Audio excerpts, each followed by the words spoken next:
Ce que tu prends pour du désintérêt est en réalité une peur incontrôlable. Les évitants ne fuient pas parce qu'ils ne ressentent rien.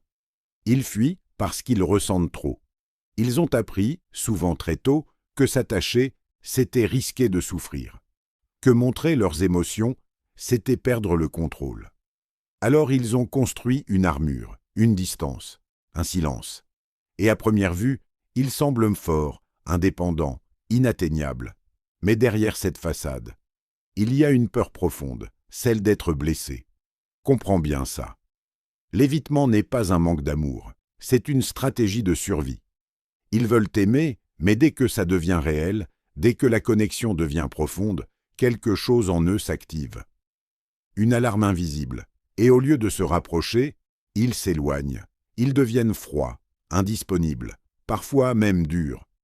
Pas parce qu'ils ne tiennent pas à toi, mais parce qu'ils ne savent pas comment gérer l'intensité de ce qu'ils ressentent. Et c'est là que beaucoup se perdent.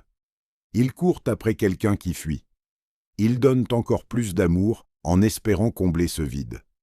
Mais plus tu poursuis un évitant, plus il recule. Parce que pour lui, la proximité ressemble à un danger. Alors la vraie question n'est pas « comment le faire rester ?» La vraie question est « pourquoi acceptes-tu de courir après quelqu'un qui ne sait pas rester ?» Tu dois ouvrir les yeux. L'amour ne devrait pas être une lutte constante. Il ne devrait pas te laisser dans le doute, l'attente, l'insécurité. Tu mérites une présence, pas une absence déguisée. Mais attention, comprendre les évitants, ce n'est pas les excuser à l'infini. Oui, ils ont des blessures.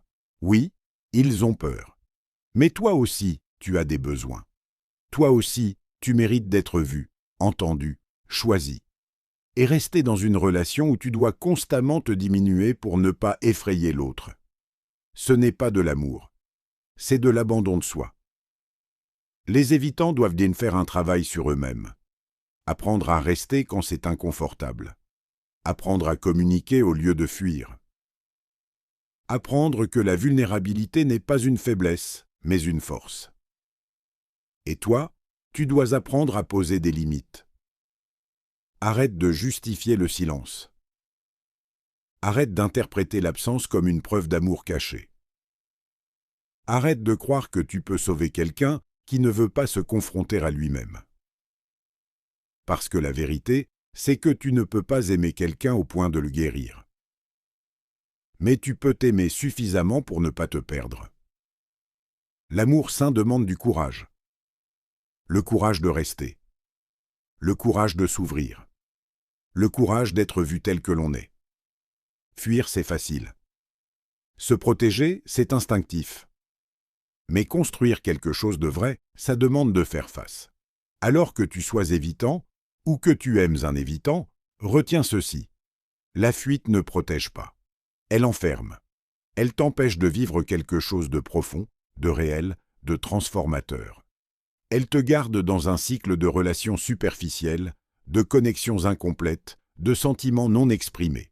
Mais tu peux briser ce cycle, en choisissant de rester, en choisissant de parler, en choisissant de ressentir, même quand c'est inconfortable. Parce qu'au final, ce n'est pas l'amour qui fait peur, c'est la vulnérabilité qui l'exige. Et pourtant, c'est exactement là que se trouve la vraie liberté.